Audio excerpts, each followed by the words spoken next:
Hello, welcome to a very special episode of Guide to the Unknown. I'm Kristen. I'm William. And today, we're going to read a few of the ghost stories that you guys, our listeners, have sent us. That's right. This entire episode is going to be fueled by the horror generated by people out there in the world.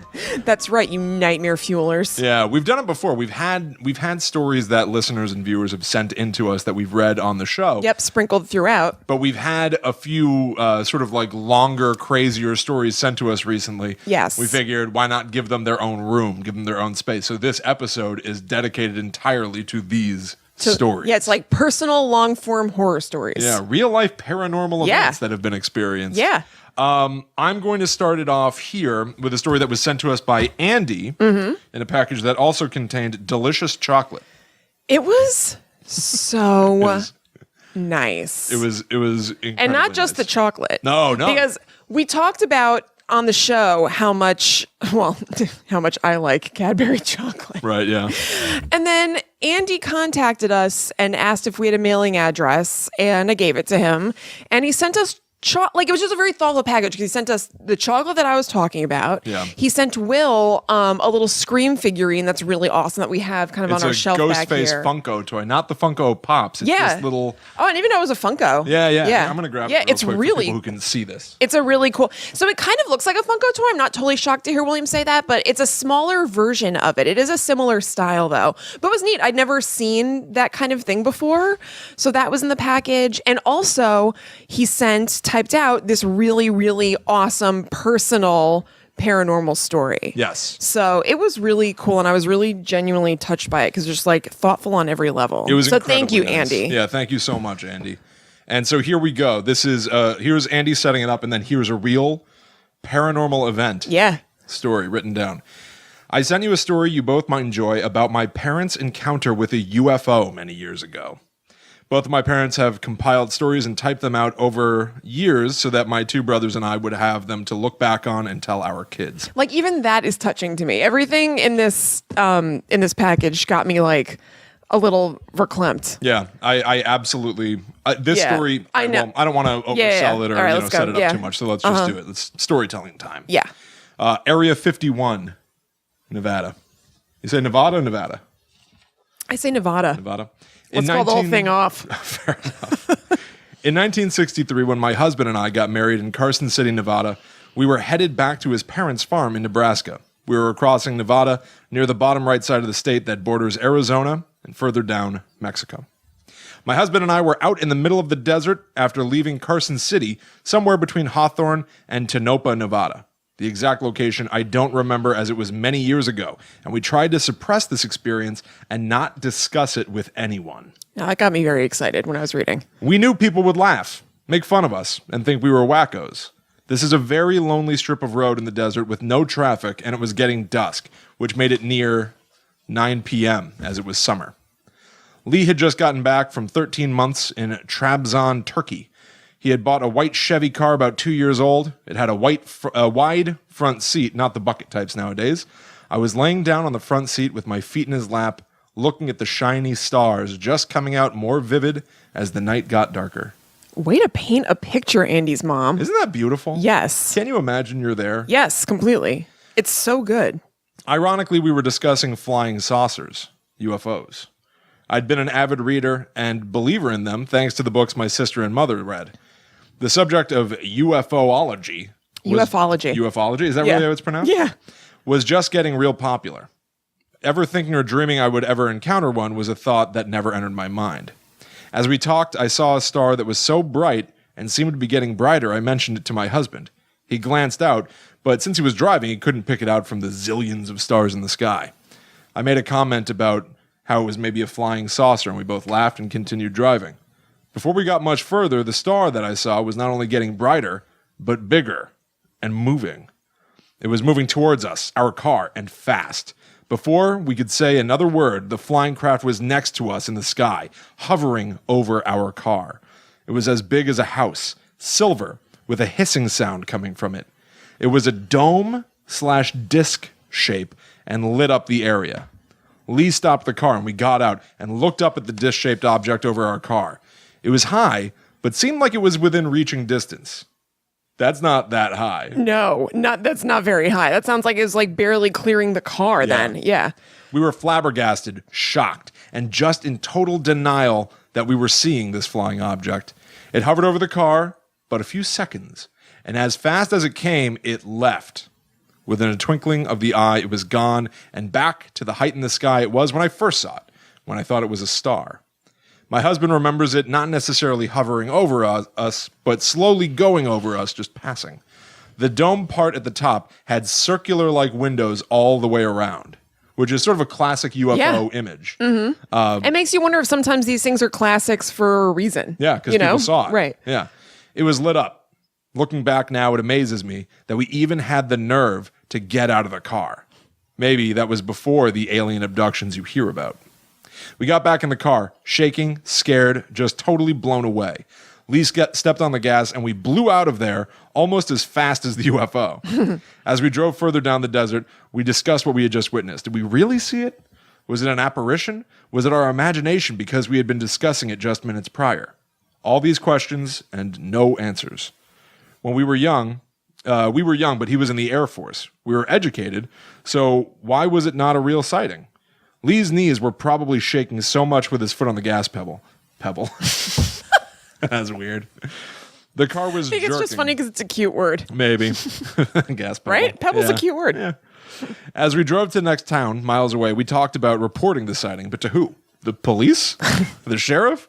Who would believe us? They would find out we were on our honeymoon and probably laugh themselves to death.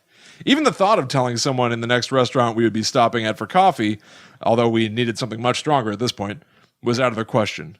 We could just see the smirks and giggles and a waitress shaking her head, smiling like, honey, you two need to talk to a professional when you get to your destination. So we agreed that we just wouldn't mention it to anyone else. We talked about it, we believed it, and we were astounded by it, but we decided to keep it to ourselves. Like a honeymoon secret. And now we're sharing their secret with everybody else. I think with consent. I hope so. Yeah. I believe so. Yeah. But yeah, I love that story. It is so too. sweet. I know. And it's the sort of story that, so, like I'm a fan of horror and I've read plenty of people's encounters with the supernatural and things like that. And a lot of the time I end up just kind of going like, nah, I don't know about that. These stories, maybe it's got something to do with the fact that we kind of know these people in a weird way by talking to them. I don't know if that changes it, but it's like that story is very sweet. And the fact that they never wanted to tell anybody. Yeah, and that there was a part that Will didn't say because it was just like kind of a little personal and sort of a little aside, but it was so sweet in what she wrote. She said something like, I haven't really told people this that much, but since my son wanted me to write it down, I did it. Like, it's just so nice. It is really, and that also feels, it's such a nice thing to have. Yeah, like I think that we've both done the thing with our parents where we're like, hey, can you just like tell these stories, like write them down or something, because like get them recorded. Yeah, we have both of them. So I totally even get that. Like it all feels so sweet. Yeah, and, I mean. That they also just saw a UFO. Well, it's also like a sweet story, as in like cool sweet. Yeah, but like, exactly. I love that. I love altogether. that one. It's I know. Like such a nice story. Anyway, it's thank like very you again. Feel good. Yeah, thank you so much. Yeah, and thanks to your parents for. Yes, and we're not going to show it obviously or anything, but there's a picture of them with kind of like a fake UFO, probably at a fair or something like that. What it's just like probably, so. Kristen? I think it's definitely a real UFO. Well, yeah. Well, it's also cute. It's just like it's maybe there are things like that in Nevada, just for around. the two of I them, don't know. it's like a gag to be like, oh my like gosh, we have to take a picture in front of this weird UFO. inside joke. I love it's it. just so sweet. I love everything about it. I do too. Yeah. So the one that I'm going to read now is one from our listener Kayleigh, who's really awesome. We interact with her a lot in our Facebook group, and I kind of edited the story down because it was really long. So I tried to kind of just boil it down to its base elements. So Kayleigh, don't be surprised that I've chopped and diced it. So I hope that you don't mind. If we skip anything in these stories, it's not because they weren't good or anything like that. No, I read the whole thing and we just want to make sure that we're it. able to read them without stumbling over ourselves. Yeah, because part of what is Well, okay, so part of what's sweet about getting these from you guys is that they're written in your own voice. So that's I think that's part of what makes it seem more credible, because it feels like somebody, They're real. just telling them to you. But because of that, it could be a little clunky for me or William to potentially read them because we don't have your own voice. You know how you write in a certain style or whatever? So I tried to just kind of make it a little bit easier for me to read. Yeah, basically. No matter what, we just want to get the story out there. Yeah, because it's a cool story. Yeah. Okay, so this happened when, and she may still be living there, but she was living in Huntsville, Texas, and she was going to college there. And she lived in a dorm room with some other people. It was one of those dorms where it's like a suite kind of thing. Okay, yeah. So they didn't all live in like the same room. It was kind of spread out a little bit.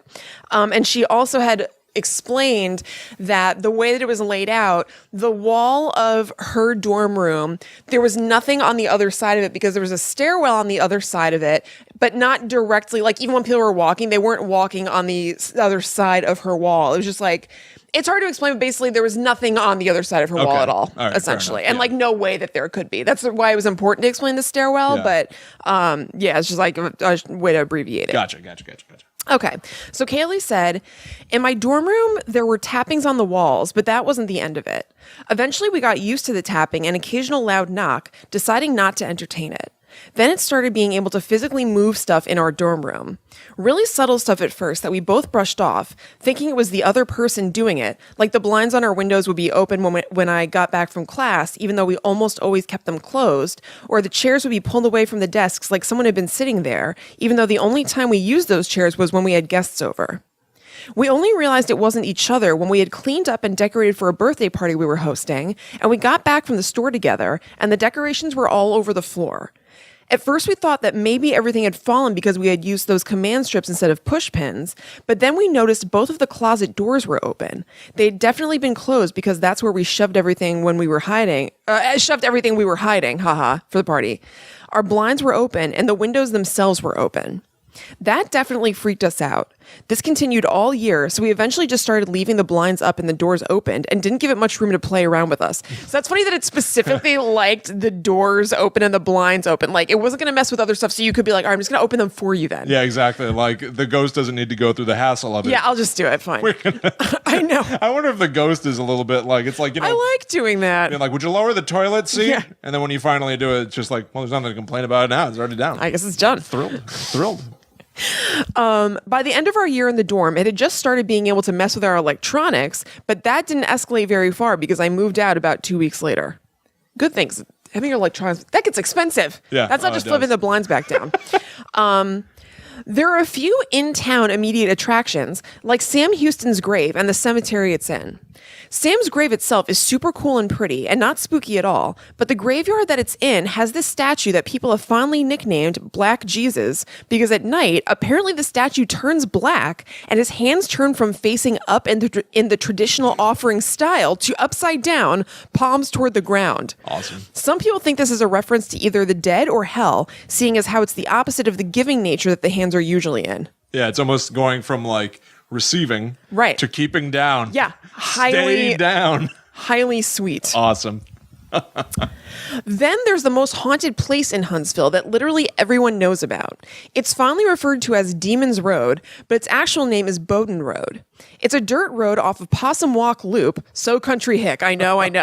Possum Walk I know, Loop. that's so good. Possum Walk Loop. Yeah. That is very long and is scarcely populated, though in my 5 years of visiting that road, a few houses have popped up. This road is considered haunted for just an insane amount of reasons. Guess, and I'm sure you're right. The KKK used to hold meetings out there. Some kids were murdered by a cult that would lure them in with an ice cream truck that you can apparently still see at night sometimes. Ooh. A bus full of kids wrecked out there and everyone died. And there's this spooky cemetery out there called Martha Chapel Cemetery. Been there once and noped out super fast. There are a few things that apparently happen to you out there. One, if you stop, apparently little kid hands or massive handprints will appear on your car. 2, time will loop itself and it'll take you twice as long to get through the road than it usually does. 3, you'll see spooky ass people or ghosts walking around that look out of place, like a 5-year-old walking in a school uniform at 1 a.m.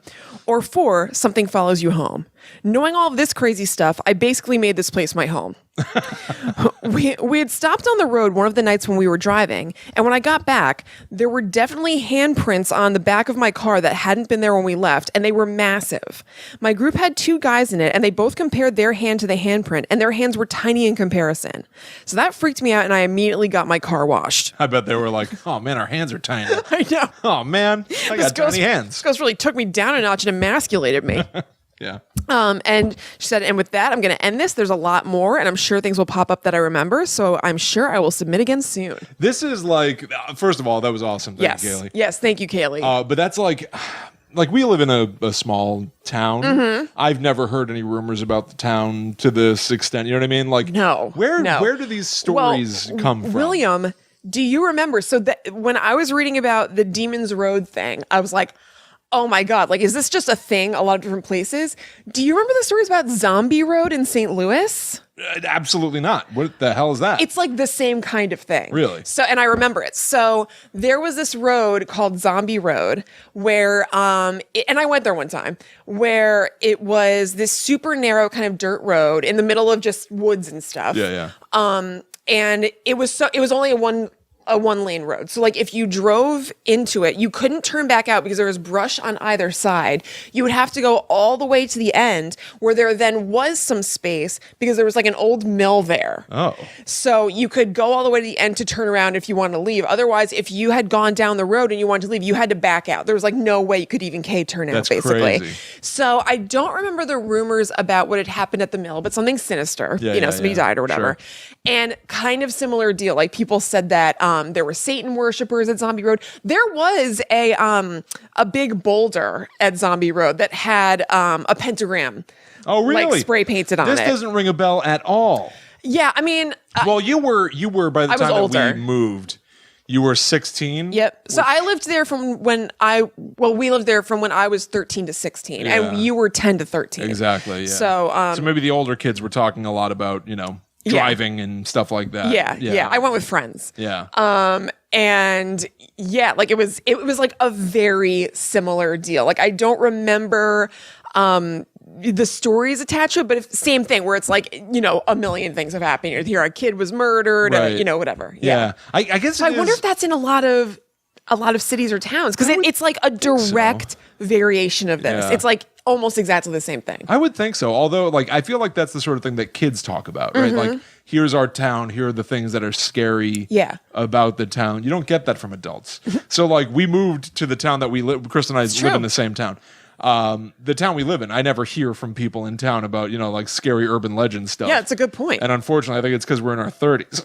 You know what I mean? Like, Perhaps. How great would it be? Maybe we should be kicking up this sort of talk. I know, yeah. Well, also, I have to say, it's not like we really hang out with like other townspeople. You know what I mean? Yeah, Like true. we just kind of hang out at home. So, I mean, maybe they're talking about that stuff like at the one bar in town. Maybe. Adults should be talking about these things. Well, We're doing the right some thing. of them are. We're doing the right thing by talking about this show. Yes. Yes. Yes. I feel like this sort of like sense of like the shadow in the the shadow between houses is scary. It's good to have that feeling. I think. It's important. I do too. I love it. So I'm going to as people listen to this or no, I will be was back. thinking about this. I will be back. Allie and I are taking sort of a weird trip. She has a business trip to go on. I'm sort of tagging along, but we're bringing the dog because I didn't want to leave her behind. So we're going to be driving halfway across the country. Yeah. As part of this trip, I have not been back to St. Louis since we lived there. And I've got a lot of hang-ups about houses we used to live in. We moved a couple times when we were younger. And so I got Allie to agree that we'll go like drive through our old neighborhood. Was Zombie Road supposed to be somewhat in that area? Yeah. Maybe I should try to see if I can figure out where it is and go drive down Zombie Road. I think you should. I think that I have Googled it. I actually hadn't thought about it in a long time, and I don't think I've come up with anything. But there must be. I want to check that something. out. Yeah, If I can possibly find it, I'd like to see it. Oh, totally. But like, yeah, I don't remember anything. Remember scary thinking about knives hanging from trees on Zombie Road? Really? Yeah. Oh, that's super cool. Yeah. No, it was really cool. Also, in Kayleigh's story, made me think of it. You were talking about like there were the knockings on the wall, and she would find stuff on the floor. Mm-hmm. You recently had that happen. I don't know if you want to talk about it. If you don't, then No, I can't. all right. Okay, so I have oh boy, and you know what? It kind of ties into the thing with Andy. I'm getting red. Yeah. Okay, so I have a shelf on my bookshelf that's like kind of like an altar shelf, I would say. So it has items that have meaning to me, and on that shelf this is a crazy story in itself. So I have a picture of my husband Ryan and I at Will and Allie's wedding. I'm going to bring it down for a second, but what are you going to do? So Will and my sister Karen was killed by a drunk driver like almost 2 years ago. And then when our other sister was like cleaning out her house, like it was so crazy, in Karen's side table, she had already wrapped Christmas presents for the coming Christmas. It's like, every sort of, like, I feel like I've seen that in so many movies. It was and insane. Stuff where it's like, this gift has been... It was so crazy. Unbelievable. Actually happened. Yeah. Karen wrapped gifts for us. Yeah. And so 6 months ahead of time. Yeah, which was very Karen. That we found. Yeah. She was very crazy. Organized and like whatever. Yeah. And it was crazy. Like they had like she had written like to Kristen and Ryan, to Will and Allie. Like it was like a present from her. It was so crazy. And amazing. It was unbelievable. Yeah. So I have that on that shelf, and I also have our dad's ashes.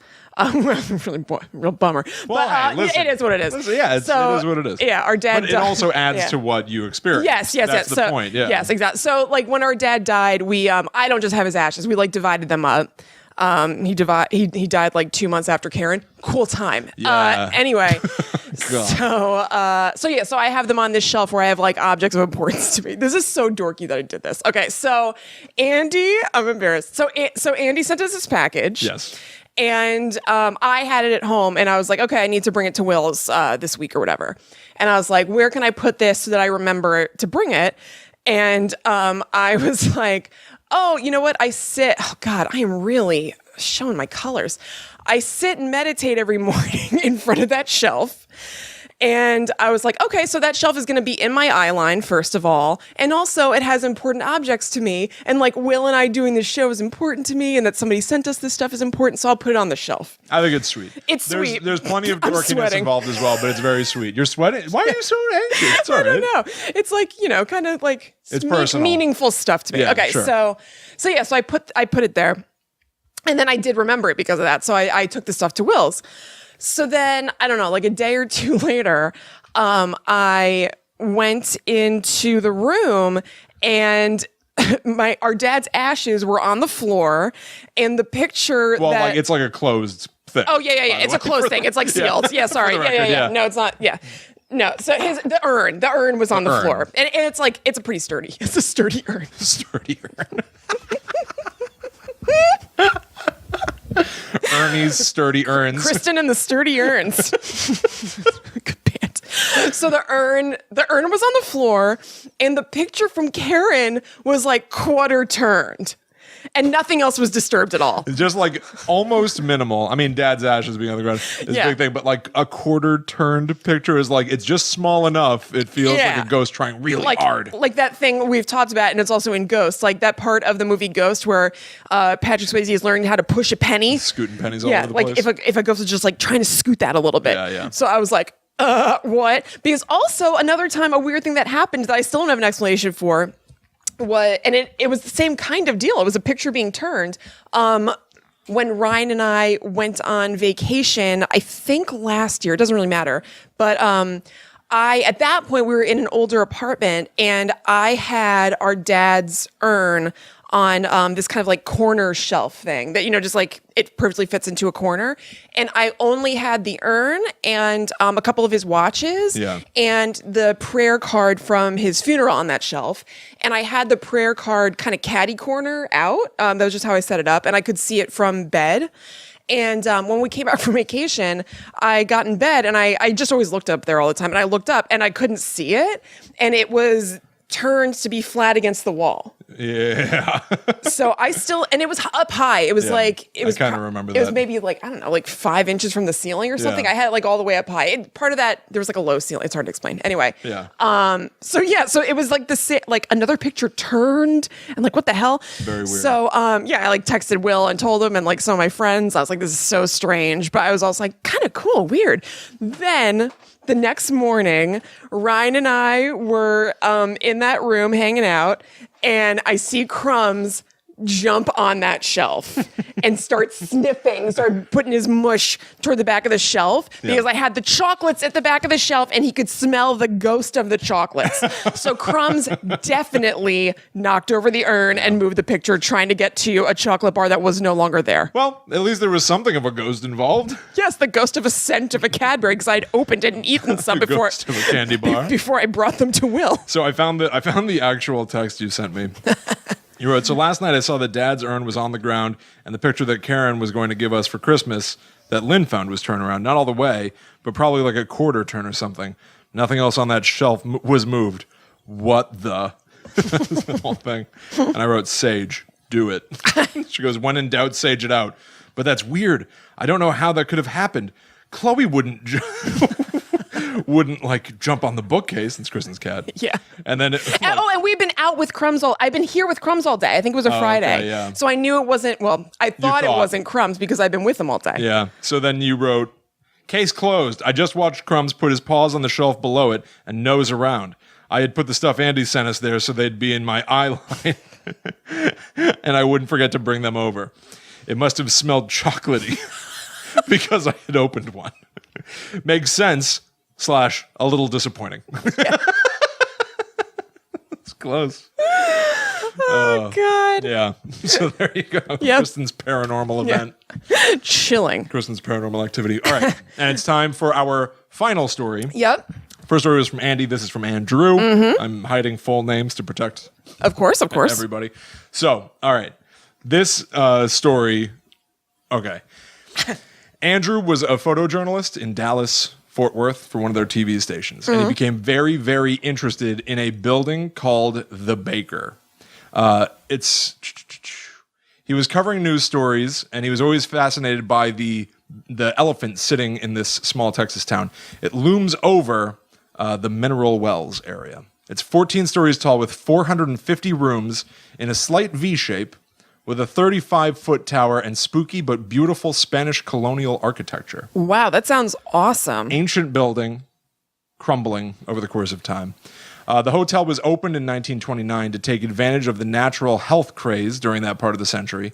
And Mineral Wells water... Oh, yeah.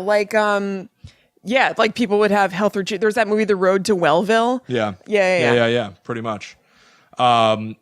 Many guests stayed for months at a time. All the A-list movie stars from the 1930s through the 60s stayed at the Baker.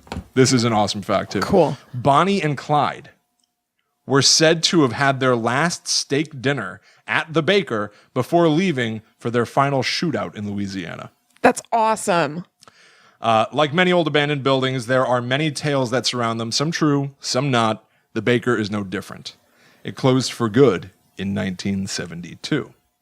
So, Andrew contacted the property manager to ask permission to shoot a video essay there. Over the course of time, he stayed in touch with the people that run the building, and he started running tours himself. Eventually, he and the caretaker hung a bunch of Christmas lights from top to bottom. It was quite an undertaking for two people, but we did it. I ended up on floors I'd never been to before, securing lights to the window frames. It was creepy, but nothing strange happened. I'm sure I muttered a few times into thin air that I was just working. I'll be gone soon, which I totally get that. I immediately relate to. Yeah. I have done that. Oh, yeah. Where I'm just kind of like, hey, everybody. Like yeah. Yeah, no, I have too. Also, just kind of to be weird and put it on the line, I'll match your bet from earlier. Okay.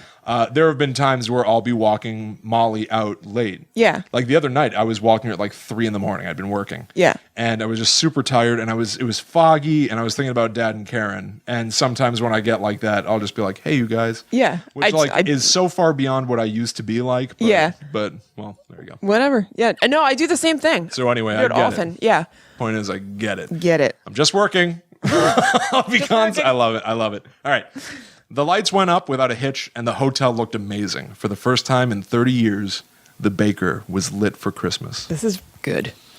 Up to that point, I had not been in the hotel at night. It was different at night, to be sure. At that time, the grand lobby was still in decent shape. With the darkness and the chandeliers lit, all the dust and water damage faded away. You had the feeling, at any moment, a bell captain would tap you on the shoulder and politely offer to take your bags. This is very cool. And very well written, Yes. by the way. Yes. What's going on, Andrew? Very The Shining. I was proud of the Christmas lights and wanted to show them off to a girlfriend I had only been dating for a couple of weeks. I didn't know her that well, but I found out much more about her after a trip to the hotel. I wonder if this ended well. So on a cold December night, Emily and I arrived at the Baker. I'll confess that I was nervous about being in the hotel at night, but as the man, I put those fears aside, which I also understand. You feel that you have to be there. I get that, of course, yeah. As long as I had a flashlight, I'd be okay. The hotel looked amazing as we got into town. You could see the lights from miles away. I was excited to show her the place. It was going to be a good night. This is a great date. Did he say this is a first date? No, he'd been seeing her for a little while. Okay, but Yeah. man, Andrew, kudos to you. Yeah. My fellow tour guides had turned on the lobby lights for me earlier in the evening to make it easier to navigate. The breaker boxes were in a room off the lobby I did not like. I couldn't tell you why, it just felt wrong. There we were, the Baker lobby at night and the whole place to ourselves. I showed Emily around the lobby. It's quite beautiful with heavy Spanish iron chandeliers and eerie Gothic plaster faces looking down from the pillars. She seemed interested, if not a little distracted. I could understand, but I was staying strong. I figured if I got nervous, she'd freak out. After the lobby tour was completed, I ushered her into the original hand crank elevators, Art Deco doors and all, headed to the top floor for a tour of the cloud room. What? Which I'm assuming is like the room above the clouds, right? Oh. Yeah, with I've windows never heard of that overlook before. the Is that like city. a thing? I guess. I don't know. I mean, I'm not familiar with it. Yeah. And then on to the tower. We stepped in. I moved to my left to operate the crank of the elevator. Wow. As I looked up, I noticed that she was wedged in the corner diagonal from me, as far away as she could get. I thought this was strange. She was a good 6 feet from me. She looked uncomfortable, but I carried on. I have a tendency to overlook the obvious. You and me both. But say, here you, Andrew. I left the doors open so I could see which floors were passing by. Each is marked on the concrete wall as you go by. Floor after floor speed by. I slowed to the top floor. My friend stayed in the corner and said nothing.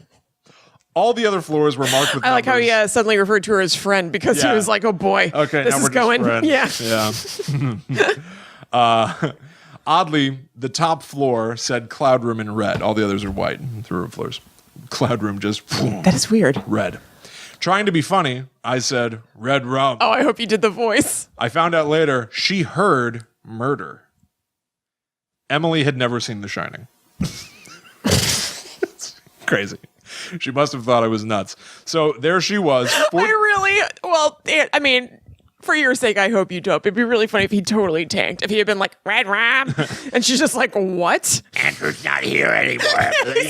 Like, think it'd be a fun joke. And she's like, oh my God. Backing further and further into that corner. Ah. So there she was, 14 floors up in a dark abandoned hotel with someone saying murder. Fun. We got out of the elevator and I showed her around the cloud room. She stuck very close with me now.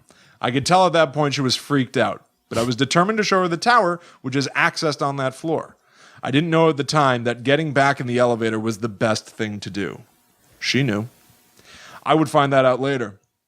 After a short look around the cloud room, we headed behind the elevators to a dark hallway that led to the tower access. I thought the tower would be romantic. Remember what I said about missing the obvious? The air was tense at this point, but I had not had anything happen that would turn me back. Honestly, if I thought something was up, I would have been out of there. I just thought she was nervous about being in this spooky building, but a man carries on, right? With a flashlight lighting the way, we made the turn for the hallway to the tower. She was behind me. Around that point, I was catching on that something was definitely up. Genius, huh? About halfway down the hallway, she literally jumped on my back, damn near knocking me over, scared the shit out of me. I asked her what was wrong. She only said that she heard something behind us. Being only steps away from the stairs to the tower, I carried on. I know. What's wrong with me? The poor girl. But I wanted to get to the top and show her the 35-foot windows that overlook the city. And I must admit, I wanted to see them at night too. I get it. You've got one thing you want to do. I get it. You just keep marching. Yeah, I do. The tower is super creepy, even during the day. So you can only imagine what it's like at night. The lower portion of the tower houses the old-fashioned original motors for the elevator and a spooky water tank in the middle. And a spiral staircase leads up to the tower. Whoa. Well, we didn't quite make it all the way up. Emily stopped about halfway, only steps from our destination. I could tell she was ready to get the fudge out. There was nothing romantic about any of this. I didn't press on moving forward. We made our way back to the elevator. Again, she pressed herself diagonally from me in the corner in the elevator. It seemed even stranger this time, since she was so stuck to me the entire time on the top floor and tower. We made our way to the lobby, no problem. It was a relief to be away from the darkness of the upper floor and have an exit in sight. Back in the light of the lobby, I could tell she was ready to get out of there. Both of us laughed a little uncomfortably. She wanted to step outside. We sat on the steps, both relieved to be in fresh air. I asked if she was okay. This is what Emily told me, what she saw and heard. When we went into the elevator, she saw 3 people standing in the middle. 2 women and a man dressed in clothes from the 30s or 40s. They were as real as you or me. That's why she was pressed into the corner. Oh, my God. She told me they were caretakers of the hotel and that they knew me and were curious about why I was at the hotel so late at night. Oh, yeah, they know they've know made that he his only goes there acquaintance during the day. Yeah. Well, what's he doing here so Yeah, late? he's not usually here this late. I just got to chill up my spine again, by the way, for the record. Amazing. She said that they were not there to be harmful, but from her perspective, they must have been frightening. With all this said, we can assume this girl was seriously empathic. Like I said earlier, I did not know her that well. I couldn't believe what I was hearing, but it fit with what I saw in her Yeah, actions. she thought it was like a packed elevator. Yeah. Well, so I wonder if she knew that they were ghosts, or could have been like she thought that they were actual people, and she was like, they. Well, from her just out perspective, of her way. again, like if there are people in the elevator, you make room for them. Right. But then if they just keep going like, oh, what's he doing here? Oh, right. Yeah. Well, he's not usually here so late at night. And he's not responding in any way, shape, or form. Right. Then, okay. Yeah. I'd be pretty freaked out too. Yes. And start wondering like, am I seeing what I'm seeing? Yes. All right. She told me when we were in the hallway to the tower and jumped on my back that she'd heard a sound like feet dragging along the concrete floor, like someone was floating in the air with the toes of their shoes just touching the floor. Ooh. Creepy, right? Yeah. She said that the caretakers followed us the entire time back onto the elevator and to the lobby. As we sat outside in the cold air with the lobby sight seen through the windows, I asked her if they were still there. She looked over her shoulder and said they were gone. I've got to tell you my hair was standing up all the way back. We stopped dating soon after our little tour to Mineral Wells. I don't think the ghost had anything to do with it. It was probably the red rum comment, but you never know.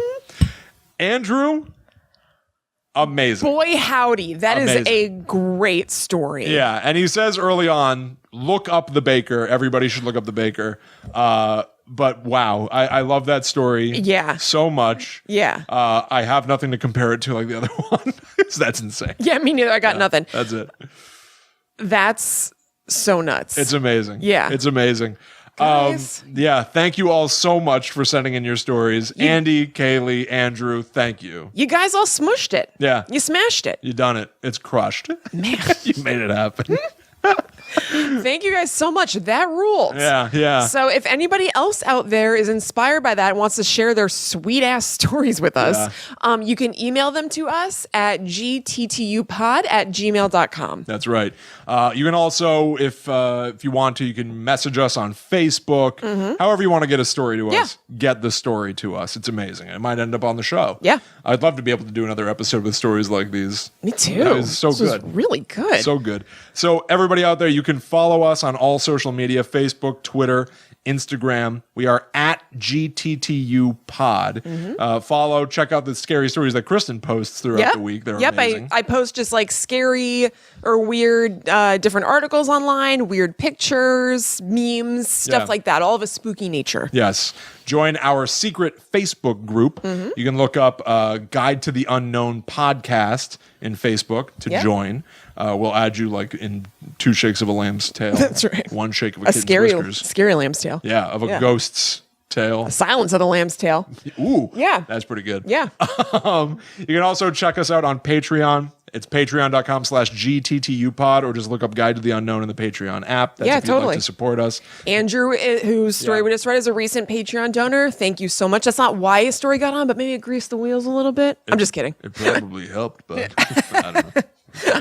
But anything that you can do to support us, we would greatly appreciate. Yeah. I recently found out. I was reminded, I guess. You can review our show on Facebook.